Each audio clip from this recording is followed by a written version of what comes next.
자, 계속 이어서 우리가 표기법에 대해서 이야기를 하죠. 아까 제가 이야기를 한 게 고대 국어의 표기법, 고유 명사, 2005년도, 9년도에 출제됐고 인명, 지명, 관명을 드러낸다 한자 차용 표기 설명을 했습니다. 차자 표기.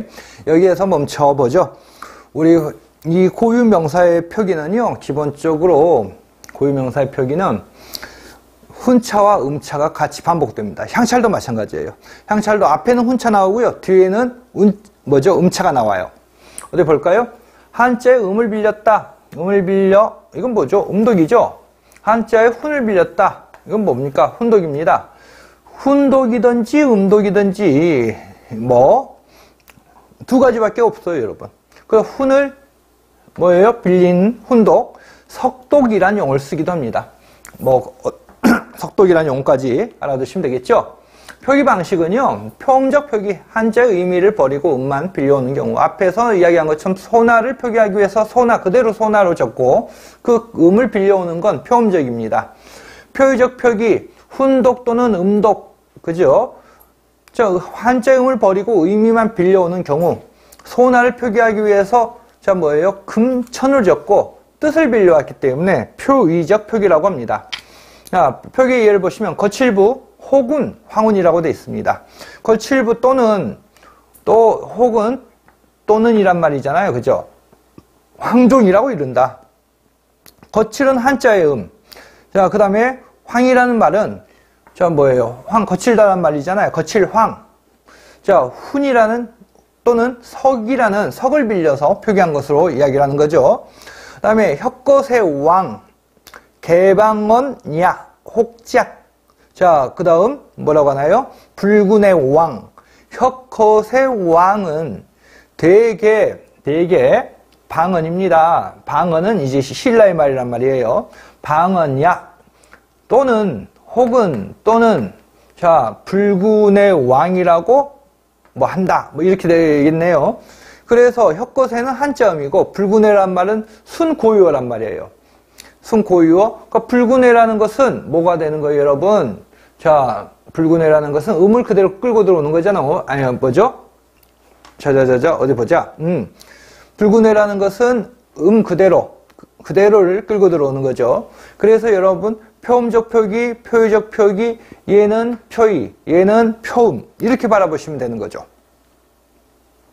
고유 한자의 경쟁, 그러는데 아까 말씀드렸죠? 우리 향차를 보면 앞에는 훈차고 뒤에는 음차라고요.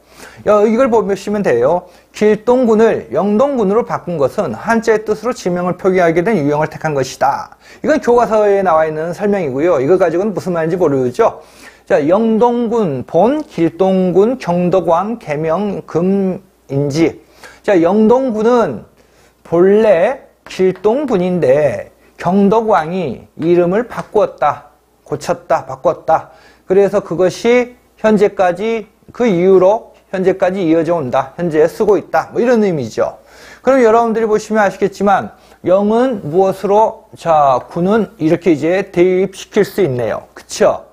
이렇게 대입시킬 수 있는데요. 영동군, 길동군 그러는데 간단하게 말해서 여러분 어떤 게 음차죠? 이 동이 음차고요. 그 다음에 길은 뭡니까? 저 영자는 길영자잖아요. 이것도 한자 모르면 이해가 잘 안 된단 말이에요, 여러분. 그러니까 국어교사는 기본적으로 한문교사가 국어를 못 가르칠지냐, 국어교사는 한문을 가르칠 수 있을 정도가 돼야 된다 했잖아. 그쵸? 자, 생각하니까 또 머리가 아프고요. 여러분들 그 한자 능력에 대해서 후토가 쏟아질 정도여가지고요. 그래서 말입니다. 한자 공부를 하세요. 자, 그래서 이게 길영자입니다. 자, 그래서 여러분들 저거 대입해보면 저 길은 뭐에 해당하는 거예요, 여러분? 훈차에 해당이 되겠죠? 동은 뭐예요? 음차에 해당이 되는 겁니다. 이해가 되십니까, 여러분? 안 되면, 안 되죠? 저는 사람들에게 재밌게 농담을 한다고 생각하는데, 웃는 사람을 본 적이 없어. 웃는 사람들을 거의 못 봅니다. 전 이제 재미있게 웃기려고 하는데, 그 이유가 그거래요. 아재 개그를 합니다. 두 번째, 미치고 환장할 게 웃질 않고 이야기한대요. 무표정하게. 콕콕을 웃으면서 이야기해야 되나? 황당하게요. 자, 여러분들 28쪽을 보면 이두가 나와 있고요. 그 다음에 자, 뭐가 나와 있습니까? 구결이 나와 있습니다. 이건 여러분 몫으로 남겨놓으렵니다. 2두나 구결의 출제 가능성은 아주 낮고요. 출제돼봤자 거기 나와 있는 거 딱 한 번만 개념만 알아두시면 쓰는데 전혀 지장 자체가 없습니다. 분명합니다, 여러분. 어떻게 확신하냐고요? 그거 당연한 거 아닌가요, 여러분? 다음은 고대 국어의 고유명사 표기에 대한 지식을, 그러니까 훈차나 아니면 자, 음차, 즉 음독, 석독, 훈독 이것에 대해서 알면 향찰의 표기 원칙을 지도하는 데도 어려움이 없을 것이다. 이겁니다. 자, 고대 국어의 고유 명사 표기법 2005년도에 출제가 됐는데요. 간단하게 여러분들 우리가 훈독은 뭡니까? 훈독은 명사나 용언의 어간이죠. 명사 또 용언의 어간. 그러니까 실질적인 의미를 가지고 있는 실질 형태소 또는 어휘 형태소예요. 얘네들은 뭡니까? 훈독 또는 석독을 합니다. 그 다음 여러분들 아시다시피 문법 형태소 뭔가요? 조사, 접사, 어미입니다. 조사나 접사나 어미 등의 문법 형태소 등은 당연히 뭐로? 음차로 쓰입니다. 음독을 하는 거죠. 자, 그래서 이걸 바탕으로 해서 설명하면 되겠죠. 문법 형태소는 음독, 자, 실질 또는 어휘 형태소는 훈독. 자, 이렇게 알아두시면 되는 거 아닌가요? 그쵸? 자, 그리고 참고로 제 교재 31쪽에 밑줄이 잘못 그어져 있어요. 음독 아래에 예외. 그런데 그건 좀 쫙쫙 해주시고요. 그 다음 이 자를 봅시다. 선악, 공주, 준. 그런데 이제 제가 이 문제를 통해서 여러분의 문제 제기하고자 하는 게 몇 가지 있습니다.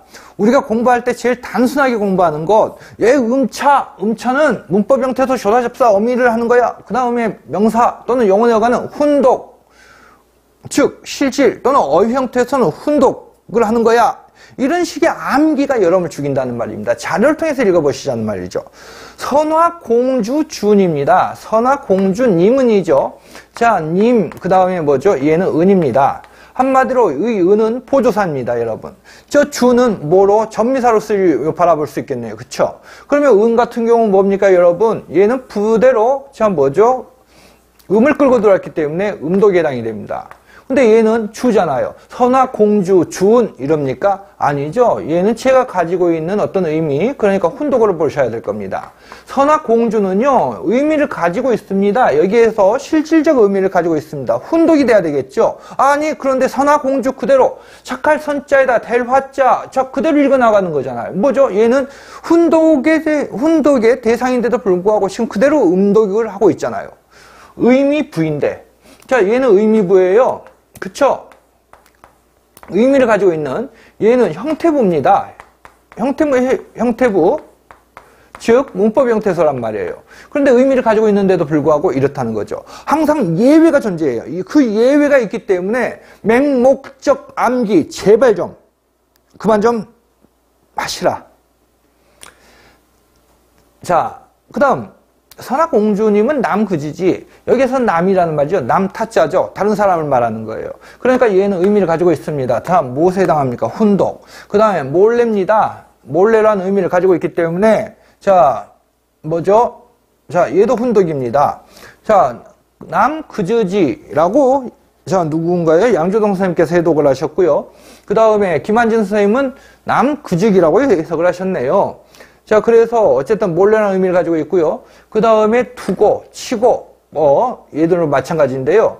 어쨌든 간에 이걸 바탕으로 해서, 자, 뭐죠? 출제된 문제 자체가 간단해요. 여러분, 문제 외를 봅시다. 자, 가의 기억이 한정해서 표기 방법을 선택하는 원칙을 추론하게 한다. 그래서 이 두 가지 쓰라 했어요. 답 쓰여 있잖아요, 여러분. 이게 답이에요. 생각보다 쉽죠? 맞습니다. 답은 쉽습니다. 근데 제가 강조하고자 하는 건 제발 맹목적 암기는 여러분을 죽인단 말이에요. 항상 예외적인 걸 생각하시라 했어요. 얘들의 예외 방금 전에 한두 개를 들어서 예외를 설명했지 않습니까, 여러분? 그쵸? 얘를 설명했는데요. 계속 이걸 가지고 설명을 한번 해봅시다, 여러분. 훈독, 그러니까 방금 전에 문제는 이걸 쓰냐 못 쓰냐예요. 이것만 써주면 답이고 이걸 못 쓰면 답이 아니죠. 틀리는 거죠. 향차를 가지고 설명을 해봅시다. 생사노운, 차의 이와 미, 차해, 이, 견. 자, 그러면 또 오은, 20은자잖아요. 갈 것자잖아요. 네자죠. 설마 이걸 모를 일은 없겠죠. 여자, 말사자, 질자, 도자입니다. 자, 여기에서부터 우리가 한번 읽어봅시다. 자, 의미부, 단어나 어절의 개념을 나타내는 부분이다. 얘들은 훈독을 한다. 한자가 본래 가지고 있는 의미, 곧 원뜻이 유지된 자자로 표기를 한다. 생사, 죽고 사는 겁니다. 그런데 여러분, 분명히 얘는 의미부로 나와 있죠. 학자에 따라서는 이 로도 의미부 아니냐. 저도 마찬가지로 생사, 로까지 의미로 봅니다. 길이라는 의미이기 때문이죠. 그러면 여기에서 형태부는 이 하나밖에 없습니다. 이건 뭡니까? 은이죠. 자, 원래 한자의 의미는 숨길 은, 숨을 은, 감출 뭐 이런 의미를 가지고 있는데 이건 그대로 음을 끌고 들어온 겁니다. 생사의 길은. 그런데 여러분, 얘는 길이니까 훈독입니다, 여러분. 그쵸? 얘는 운독이죠. 그런데 생사는 분명히 의미부에 해당이 되는데 의미부는 훈독을 하고 형태부는 음독을 한다. 우리는 이렇게 알고 있잖아요. 그런데 이 생사는 의미부인데 뭐예요? 그대로 음독을 하고 있죠. 자, 그래서 형태부, 의미부는 훈독 또는 석독, 형태부는 음독. 자, 이 예외에 해당이 되죠. 이해가 되십니까? 이런 식으로 하나의 구절이라도 여러분께서 스스로 해결을 한번 해보시란 말이에요. 이런 예외적인 것들이 항상 나타나기 때문에.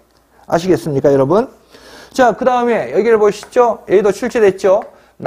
나오자입니다. 나는, 자, 얘는 음독, 그러니까 보조사 는이고요. 은는 간다, 갈 것자잖아요. 가내여. 자, 얘를 가지고 학자들은 이제 일반적으로 뭐 가나다 이렇게 해서 갔는데요. 의미를 가지고 있는 건 사입니다. 말이라는 의미잖아요. 나는 가나다, 말, 이 두 개를 합쳐가지고요. 뭐뭐 도로 해석을 합니다. 그러니까 여러분들 향찰은 일본인이 제일 먼저 연구를 했다는 말이죠. 근데 양주동 선생님께서 영문학자라는 건 여러분들 아시겠지만 일본인이 우리나라 향가에 대해서 처음으로 해독을 하니까 향가를 모두 가지고 절에 가셔서 절 모든 곳에 다 붙여놨다고 합니다. 지금 우리는 뭐 여러분들이 공부하면 띄엄띄엄 읽습니다만은 그 당시에는 향가를 어떻게 읽는지를 몰랐다는 거예요. 어떤 누구도 향가 자체를. 그래서 양주동 선생님이 벽에다 다 붙여놓고 계속 그것만 보는 거예요. 한마디로 돌 닦는 거죠. 그러다가 어느 날 딱 트였다고 하죠. 아하, 향가를 이렇게 읽구나. 그러면 양주동 선생님께서 이제 한국인으로서 처음으로 향가를 해독하셨는데요. 그게 딱딱 이게 정확하게 떨어지는 게 아니잖아요. 그러니까 양주동 선생님께서의 향가를 보니까 이건 분명히 나라는 의미일 것이다. 여기 나라는 의미일 것이고 이건 보조, 나는 이렇게 읽혀질 것이다. 이건 가라는 의미일 것이다. 그런데 내여라는 말은 나다라는 말과 좀 차이가 나죠. 하지만 실질적 의미를 가지고 있지 않기 때문에 내를 중세 이전에 그래서 나로 이렇게 해석을 하고 해독을 하고 그냥 얘를 나다 이런 식으로 해독을 한 거죠. 말 그 다음에 얘를 그냥 나는 가나다 말도 이런 식으로 해독을 하는데요. 당연히 무엇 때문에 이 실질적인 의미를 가지고 있는 것은 큰 차이가 나지 않아요. 학자들 사이에서도. 그런데 이 문법적인 의미를 가지고 있는 즉 음차 부분이 정확하게 딱딱 떨어지는 건 아니잖아요. 그래서 이제 학자들에 따라서 이 문법적인 의미 해석이 조금씩 다릅니다, 여러분. 그래서 가나다 나는 가나다 말도 이러는데요. 조금씩 다 차이가 난다고 말씀을 드렸어요, 여러분. 이해가 되십니까? 자, 그 다음 이걸 가지고 또 한번 해보죠. 이것도 출제됐죠? 출제됐는데, 동경, 명기, 월량. 자, 야, 이비, 유행, 여가. 전체를 다 볼 필요는 없잖아요. 그쵸? 자, 이걸 가지고 이야기를 해봅시다. 동경을 서울로 해석한 선생님도 계시고요. 명기는 무엇과 연결됩니까? 발기와 연결됩니다. 월량은 무엇과 연결됩니까? 달아라 연결됩니다. 그럼 우리는 명기를 가지고 여기에다 판설하면서 설명을 합시다. 밝을 명자. 그러니까 얘는 기본적으로 딱 한마디로 말해서 뭡니까? 밝다는 말이에요. 밝다는 말. 그 다음에 얘는, 이 기자는 뭡니까, 여러분? 밝기. 그 다음 월은 뭡니까? 달. 여러분들 아시겠지만 둥근 달입니다. 달. 그 다음에 뭐가 되나요, 여러분? 양은 이제 알아. 이렇게 어미로 해석을 했어요. 그러니까 여러분, 얘는 밝다는 의미를 가지고 있기 때문에 무엇이 되는 겁니까? 여러분, 훈독의 대상이 되고요. 얘는 이 기라는 용어를 그대로 끌고 들어왔잖아요. 음독에 해당이 되고, 얘도 훈독이 되고, 얘도 뭡니까? 음독에 되겠죠. 자, 양을 가지고 이제 알아. 그래서 달아라. 뭐 이렇게 이제 해독을 하신 거죠. 양정 선생님께서. 자, 그 다음에 야입, 미, 행여, 여, 가라. 밤들이 논이다가. 그러면 여기에서 저것도 이야기를 해보죠. 밤, 당연히 얘입니다. 얘는 훈독입니다. 즉, 입이 얘들 뭡니까? 들입니다. 입이와 들이, 그 다음에 유행여가라. 유행여가는 논이다갑니다. 그러면 입이를 가지고 들어가 봅시다. 들립자죠. 들립자니까 얘는 훈독의 대상이 됩니다. 그 다음에 여러분들이 보시는 것처럼 이죠. 이는 그대로 발음이 그대로 들어오잖아요. 밤들이 연철된 거죠. 그러니까 얘는 음독이 됩니다. 그 다음에 놀유자. 놀다는 말이거든요. 유람, 유행, 이러는 놀유자가 되겠는데요. 자, 유람을 한다. 놀유자. 즐길 유자. 그러니까 여기에서 얘를 끌고 들어와서 놀다라는 말을 끌고 들어왔겠죠. 그 다음에 뭡니까? 이익섭 선생님 같은 경우는 지금 행여가, 이 행여가를 가지고 뭐로 해석을 하냐? 자, 그 다음에 니다가, 다가, 니다가, 이런 식으로 어미를 해석을 하십니다. 자, 그래서 이제 이가 되시나요? 그런데 항상 우리는 예외를 생각하자고 했죠, 여러분. 예외를 생각하자고 했는데, 학자들에 따라서 여러분, 이 행자가 도대체 어떻게 니자가 나오냐? 여러분도 그렇게 생각하지 않으시나요? 내가 다른 건 다 억지로 그냥 때려 맞추겠는데, 이건 좀 아니지 않냐? 여러분, 15세기에 우리 가다는 말이 무슨 말이었습니까, 여러분? 행자가 니다, 녀다였죠. 녀. 그래서 학자들에 따라서는 이걸 행자를 훈독으로 보기도 합니다. 훈독으로 보기도 하고요. 그래서 니다, 녀다. 그래서 논이다가를 논예다가 또는 노녀다가 이런 식으로 이제 해독을 하시는 선생님도 계십니다. 이렇게 해석을 하시는 선생님도 계시고요. 그러니까 정확하게 뭔가 딱 떨어지는 건 아닙니다. 향찰 자체가. 그래서 기본적인 읽기 방법, 그 다음에 무조건 의미부는 훈독이다. 아니고 또 형태부는 음독이다. 이런 아메바 사고 버립시다. 아셨죠? 이건 정말 잘못된 접근입니다. 우리는 중색 국어 표기법에 대해서 이야기를 하죠. 음소적 표기법, 음절적 표기법, 사실 뒤에 나오는 여러분들 교재 32쪽입니다만은 뒤에 나오는 어느 부분입니까? 여러분 33쪽을 보셔야 제대로 이해가 되십니다. 이 부분은요. 그렇게 간단하게 개념만 살펴보고 그 다음에 뭡니까? 33쪽을 통해서 이 부분을 다시 이해하시면 될 겁니다. 우리 표기법의 원리는 두 가지 원리가 있습니다. 유형이 아니고 원리라 했죠. 하나는 음소를 표기하겠다. 중색 국어의 각 음소를 충실하게 표기한다 라는 개념으로 모든 형태의 음소론적 교체가 표기법에 반영이 되었습니다.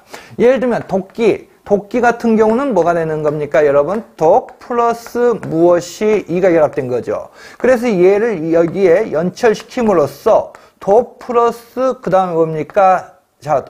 이 기억이 연철됨으로써 원래 이 형태가 무엇을 이것임을 보여주는 겁니다. 그런데 모음으로 시작하는 조사의 경우에는 그렇고, 이렇게 자음으로 시작되는 조사나 휴지의 경우, 독 같은 경우는 휴지죠. 이 휴지 앞에 있는 경우는 시옷으로 표기를 했고요. 자음으로 시작되는 조사도 시옷으로 표기했습니다. 이것을 알기 위해서는 오른쪽 페이지 교재 33쪽을 아셔야 된다고 했잖아요. 무엇 때문입니까? 팔종성법 때문입니다. 팔종성법 때문에. 그 다음 음절적 표기는 음절을 단위로 모아 쓰는 것. 무릇 글자는 합해서 성음이 된다. 되게 많이 나오네요, 여러분. 초성과 중성, 종성은 합하여 글자가 된다. 초, 중, 종, 삼성, 합이 성자라. 이건 계속 반복이 됐던 거니까, 그러니까 음절을 단위로 해서 쓴다. 조금 이따 더 살펴봅시다. 이것만 다시 한번 해봅시다. 이것도 구체적으로 설명을 했는데, 우리가 성문법이라는 것은 문의 경우에는, 즉 한자의 경우에는 초성과 중성과 그 다음에 종성이 결합해야 하나의 음절이 된다고 바라봤습니다. 그래서 여러분들이 알고 계시는 계속 판설했던 허자 가지고 다시 써보면 허 같은 경우는 그 다음에 없어요, 여러분. 그쵸? 근데 한자 음의 경우에는 음가가 없는 이응을 표기함으로써 초, 중, 종성, 삼성을 만들었습니다. 그래서 하나의 음절이 이루어진다고 봤죠. 그런데 우리 엉 같은 경우에는 어떻게 초성과 그 다음에 중성만으로도 하나의 음절을 만든다고 봤죠.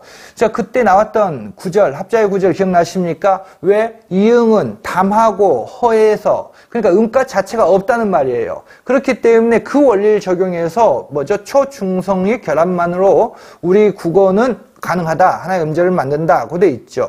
그런데 문제는 뭐냐? 좋다. 무는 초중종성이다. 그런데 우리 국어는 초중성의 결합으로 하나의 음절을 만든다. 그런데 이거 두 개가 짬뽕이 되면 어떻게 되냐? 즉, 한자와 한글을 혼용하는 경우는 어떻게 해야 되냐?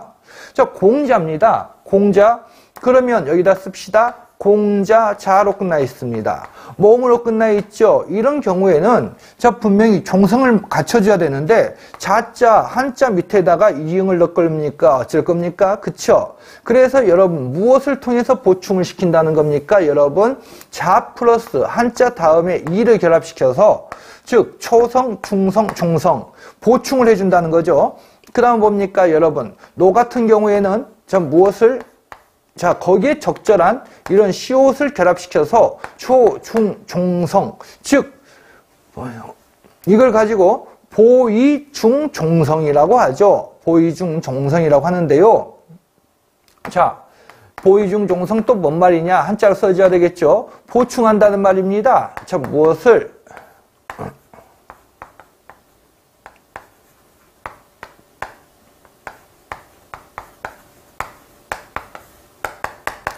자, 무엇을 보충한다는 말입니까? 자, 얘를 보충한다는 거죠. 무엇으로써? 얘로써. 이게 뭐뭐으로써라는 말입니다, 여러분. 자, 워낙 어떤 경우도가 있냐면 제가 예전에 가르치면서 제 한글, 한자 지 이름 쓸 수 있을까? 이런 애들이 하도 많아가지고요.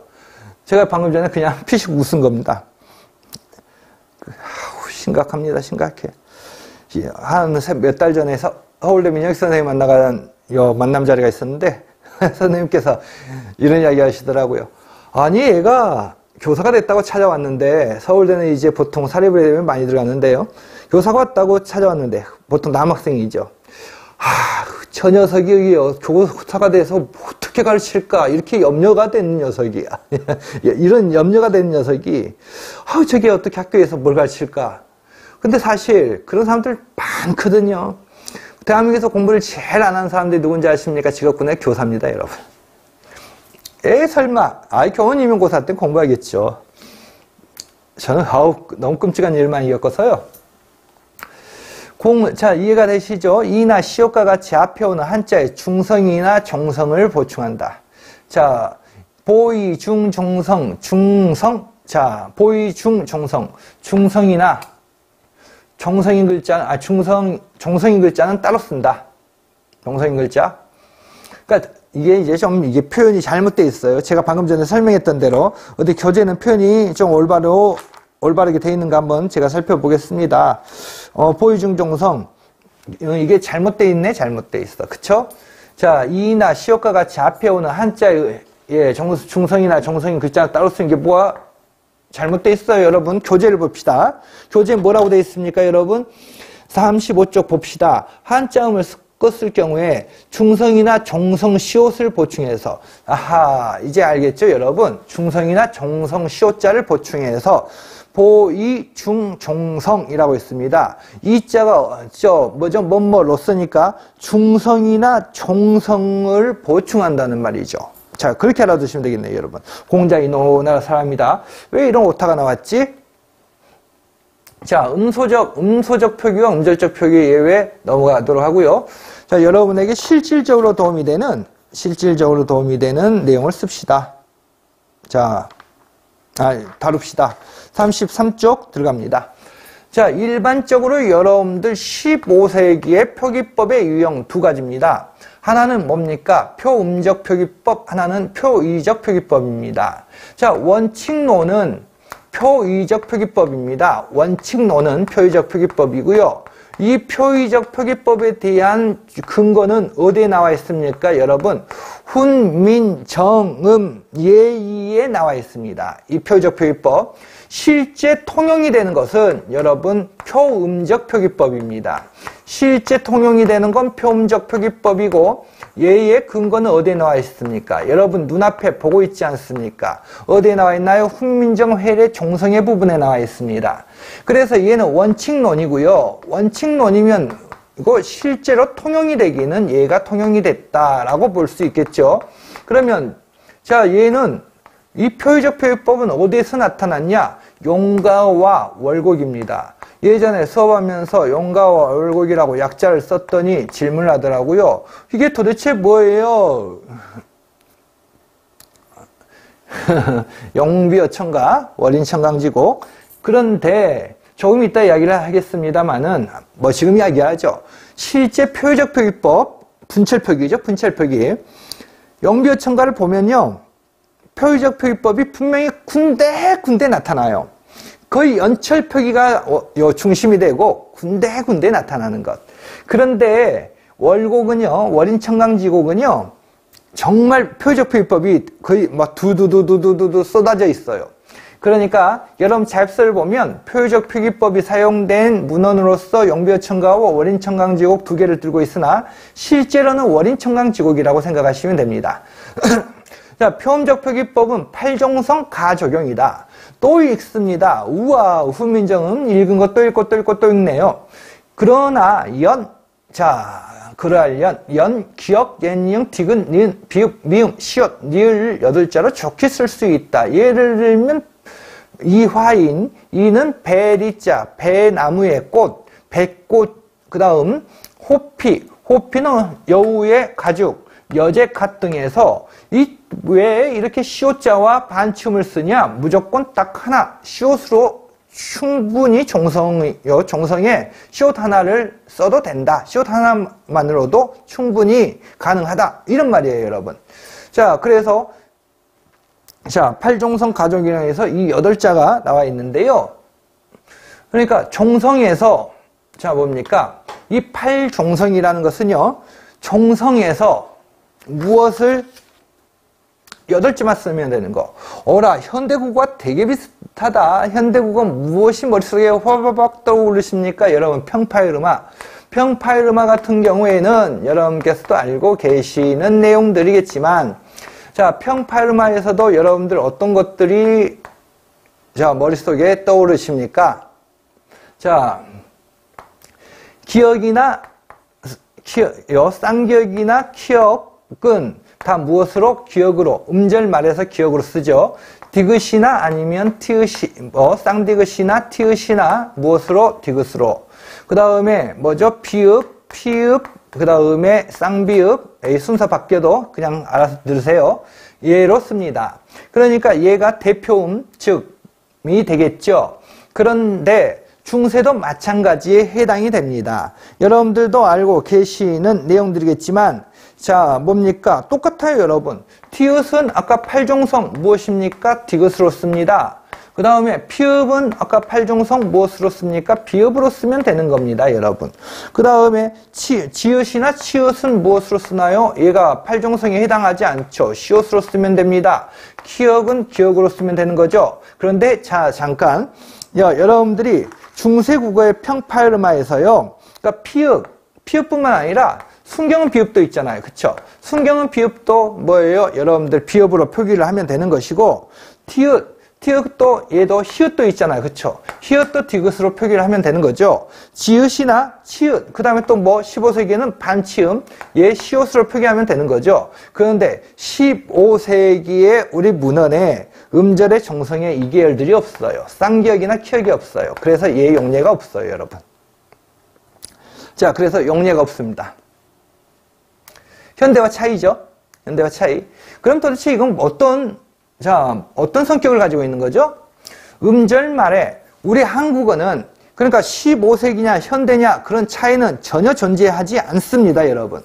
우리 한국어는요, 음절말에서 자, 뭐죠? 뇌파화가 일어나는 게 한국어의 특징입니다, 여러분들. 음절말에서 뇌파화가 일어나는 게 한국어의 특징인데요. 뇌파를 또는 불파라고 하죠. 불파. 뇌파라는 것은 안에서 터진다는 말이고, 불파는 파열되지 않는다 이런 말인데요. 뭐 같이 쓰기도 합니다. 자, 그래서 자, 뭐죠? 부엌. 예를 들어 부엌 그러면 우리가 부엌크라고 발음하지 않지 않습니까? 음절말은 뇌파가 이루어지기 때문에 얘는 음성적, 자기가 가지고 있는 음성적 자질을 잃고 뭐로? 부엌, 기억으로 실현됩니다. 중세도 마찬가지입니다. 중세에서도 이런 성격이 드러나는 것, 음절말 위치에 나타나는 자음의 무슨 현상? 이런 뇌파화 또는 불파화는 음절의 뭐죠? 음절은 뭐죠? 자음의 음절말 위치에 나타나는 자음의 뇌파와 불파는 자음의 무슨 현상을 인식해서 만든 거죠? 중화현상이죠. 그래서 우리 한국어에서 얘들 평팔음하에 나타나는 중화현상은 자 뭐죠? 뇌파화로 인해서 일어나는 현상이라고 바라볼 수 있겠죠. 중세, 현대 따로 뭐 고민하실 필요 전혀 없습니다, 여러분. 자, 그다음 표의적 표기법 원칙론이라 했죠. 그런데 실제로는 용가도 뭐죠? 연철이 거의 많이 사용되고 분철은 어쩌다가 나오고 사실 월인 청강지곡이 이 표의적 표기법의 대표라고 볼 수 있겠습니다. 표음적 표기법은 훈민, 정음, 해례, 종성에서 표의적 표기법은 자 뭐죠? 훈민, 정음, 예의에서 이야기를 하고 있는데요. 종성, 부용, 초성. 종성은 초성을 다시 붙자 복자이기도 합니다. 자, 다시 사용한다, 쓸 수 있다, 뭐 이런 말이잖아요. 그쵸? 자, 그래서 초성 17자를 모두 받침으로 쓸 수 있다는 규정입니다. 자, 원칙론에 해당될 뿐이고 실제 통용은 8종성이라고 했죠. 초성가, 그러면 이 원칙론, 초성 17자를 모두 받침으로 쓸 수 있다는 규정은 어떤 성격을 가지고 있는 겁니까? 초성과 종성이 자, 이 가로 안에 들어갈 것 의문론적으로 동일하다. 뭐가 다르냐? 초성의 기억과 종성이 나오는 기억이 달라? 이거예요, 여러분. 자, 그래서 의문론적으로 동일하기 때문에 종성을 따로 만들 필요가 없어. 그냥 그대로 쓰면 되는 거지. 이런 의문론적 동일성 때문에 자, 뭐죠? 동일성이 이 뒷받침하는 근거가 되고요. 자, 표음적 표기법의 예외 규정에 해당이 되는 거죠. 표의적 표기법은 치언이나 어간의 모음으로 시작되는 조사나 어미가 연결될 경우에 현대 정서법과 같이 분철하고 있다라고 되어 있습니다. 이건 뭐죠? 현대 형태소들의 경계에 대해서 그러니까 예를 들어서 국물이 맛있다라고 했습니다. 현대 국어는 이거죠. 분철이죠. 그런데 15세기 때로 표현하면 뭐죠? 이 부분 국물이 이렇게 표기를 하죠. 그럼 이건 뭡니까, 여러분? 이렇게 표기하는 분철은 뭐죠? 형태소와 형태소의 경계에 대한 인식이 분명히 이루어지는 거죠.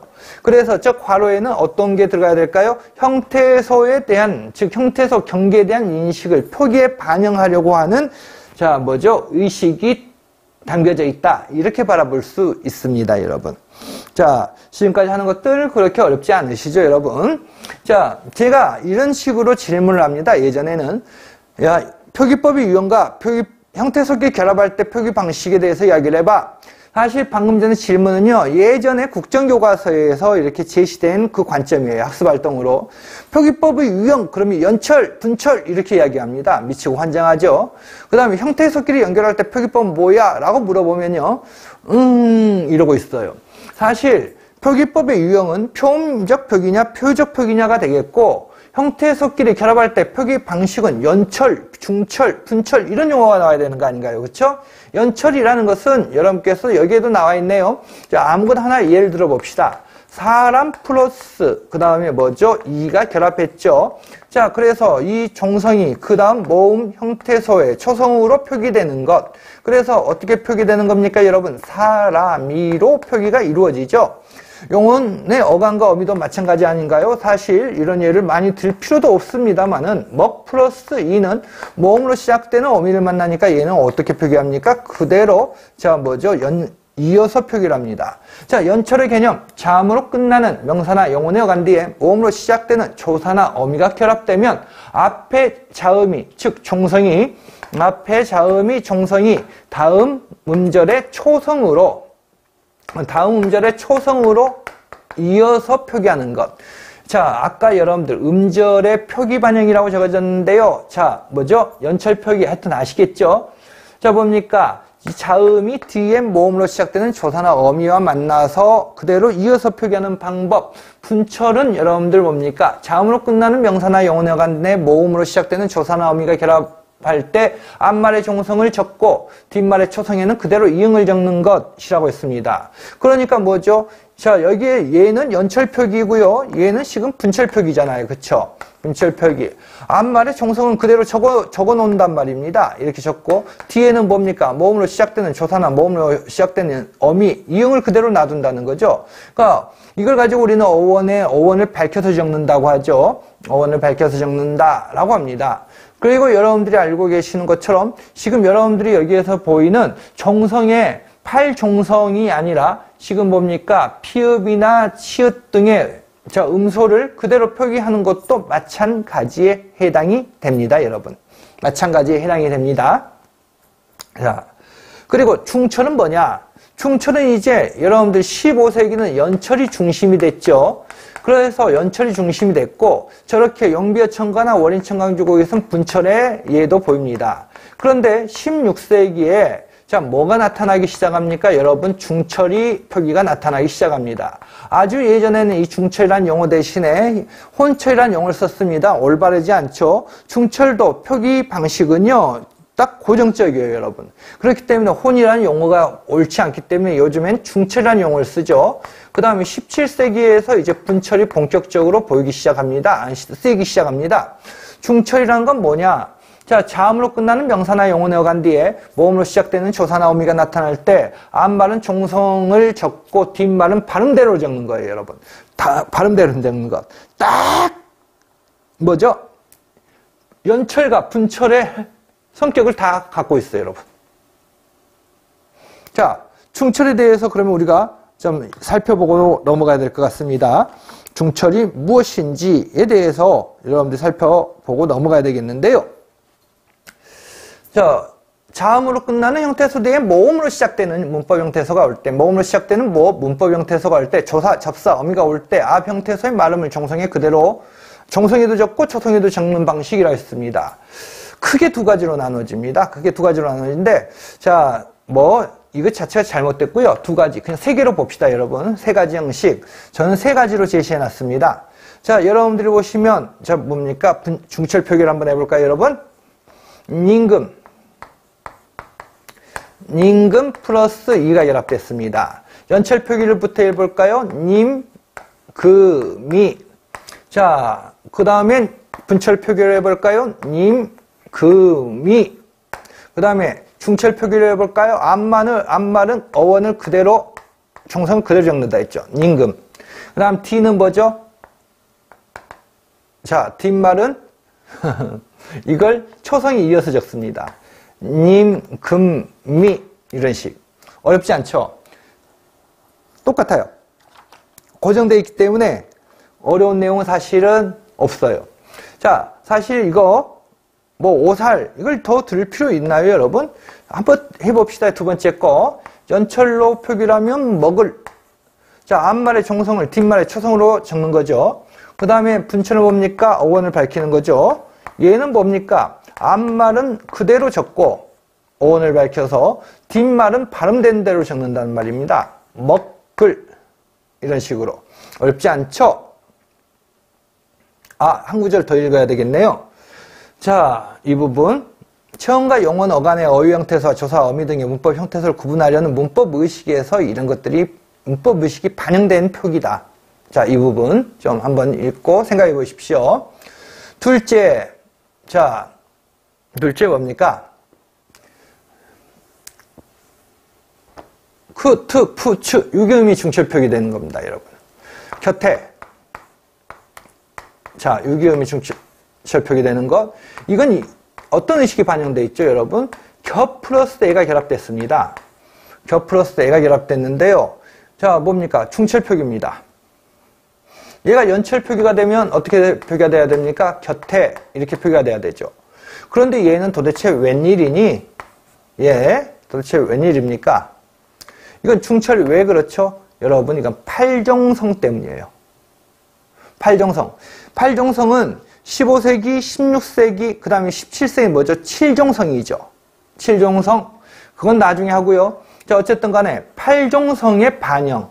그래서 원래 티읕이 적어져야 되는데, 자, 팔정성의 그 표기 방식이 여기에 영향을 미친 겁니다. 그래서 시옷을 적고 D는 뭐죠? 발음된 대로 티읕을 적은 이유가 되겠습니다. 티읕을 적은 이유가 되겠고요. 자, 어렵지 않죠, 여러분? 자, 동력키입니다. 동력키. 이것도 여러분들이 보시면, 자, 키역이잖아요. 키역인데, 자, 얘로 적은 이유는 뭡니까? 얘는 팔정성 때문에 키역이 기역으로, 그 다음에 뒤에는 발음되는 대로, 자, 그래서 연철 표기가 이루어졌다는 거죠. 자, 무슨 말인지 여러분들 이해가 되시죠? 겹받침의 후행자음이 중철 표기된 것이라고 했습니다. 후행자음. 자, 그러면 할기 겹받침입니다. 그럼 뒤에 있는 것만 이렇게 적는단 말이에요. 뒤에 있는 것만. 이것도 R 플러스 A죠. 얘는 팔정성 때문에 비읍을 적고 D는 그대로 자, 뭐죠? 연철 표기란 것이 되겠고요. 달기죠. 달기 같은 경우도 기역, 그 다음에 뒤에는 뭐죠? 그대로 연철 표기가 이루어진 겁니다. 그러니까 중철 표기라는 것을 우리가 보니까 중철 표기는 연철과 분철의 표기가 다 섞여져 있네요. 그쵸? 섞여져 있죠? 그래서 우리가 중철 표기는 당연히 연철에서 분철로 자, 이행해는 되어가는 과정이 나타났기 때문에 과도기적 표현이라고 합니다. 과도기적 표현이라는 용어를 사용합니다. 여러분들 거기에서 보시는 것처럼 자, 거기에서 보시는 것처럼 그렇게 어려운 내용은 없을 것으로 보입니다. 그쵸? 어려운 내용은 그렇게 없는 것으로 보이는데요. 그 다음 우리가 이제 무엇에 대해서 공부해야 될 것이냐? 자, 그래서 여러분들께 다시 한번 자, 높아시면서 이야기를 하는데요. 중세 문법은 무지막지하게 수많은 걸 가지고 파고에 친다 해서 되는 게 아니라 했죠. 정상적인 머리를 가진 학생이면 2달에서 4달. 정말 내가 실력이 약하다 해도 아무리 정말 약하다 해도 평균적인 머리다 그러면 4달이고요. 머리가 있다 그러면 2달이고요. 제가 머리가 있는 친구들을 개인적으로 지도한다 그러면 1달입니다. 그러면 읽혀요. 단 항상 조건이 걸리죠. 머리가 있는 친구. 그 이유는 아주 간단해요. 이제까지 참 많은 사람들을 가르쳐봤고요. 또 이제 개인적인 부탁을 받고 개인 지도를 한 적도 많습니다. 그거 돈 받고 하는 것도 아니고요. 그런데 이제 어떤 친구는요. 와, 대단하게요. 그 중세자료 강독을 보통 제 경험으로 그 오랫동안 가르치면서 얘들 팀을 제가 도와주면서 가르쳐보면 8주 정도, 그러니까 8번 정도면 애들이 제가 원하는 목표점은 도달합니다. 그런데 이제 좀 차이는 있지만, 그런데 8주가 아니고요. 8개월 가르쳐서 제가 포기해버린 놈도 있고요. 지금 현재 학교에서 가르치는 애인데요. 지난 학기 때부터 제 수업을 들어가지고 말도 안 시킵니다. 하도 화가 나서요. 근데 걔 동기들은 가르치면 가르치는 대로 쑥쑥쑥쑥 소화를 합니다. 정말 예뻐서 미쳐버리겠어. 그러니까 똑같은 애들이 똑같이 입학을 한 동기들인데 이놈의 여학생들은 가르치면 가르치는 대로 쑥쑥 소화를 하고 이제 시간도 얼마 안 걸려요. 똑같은 내용을 가르쳐도. 얘는 가르쳐도 그 다음 주 모르고 한 달 전에 가르쳤는 것도 모르고 그 다음 주에 가르치는 것도 그 앞에 가르친 것도 항상 기억을 못해요. 참. 그래서 사람의 머리에 따라서요. 정말 그 학습량 이해도 차이가 엄청나요. 여러분. 정말 차이 많이 나요. 그래서 제가 항상 이야기할 때 일반적인 머리, 보통의 머리 이런 조건을 꼭 다는 이유가 뭐냐면요. 정말 가르치면서 너무 많은 차이가 나더라고요. 정말 그 차이를 무시할 수가 없어서 그런 조건을 가지고 제가 꼭 다는 거예요. 차이 많이 나죠? 어떤 애들은 가르치면 진짜 이건 컴퓨터예요. 우와 이렇게 입이 벌어질 정도의 애들도 있더라고요. 예전에 서울대 애들 가르칠 때, 어우, 다 그런 건 아니고요. 제가 가르친 애 중에 정말 걔는 대단했어요. 어우, 그런 애들이 있죠. 자, 그러면 이제 우리가 이걸 펼쳤습니다. 또 펼치니까 뭐가 나옵니까? 사이소리 괄호 쳐놓고 관형격 초금이 나옵니다. 그러면 우리는 이 쉬는 시간 이후에 자, 계속 표기에서 관형적 초금, 즉 사이소리가 무엇인가에 대해서 어떻게 표기를 하고 어떤 역할을 하는지에 대해서 살펴보도록 하겠습니다. 자, 요금 이따 계속 이어서 하도록 하죠.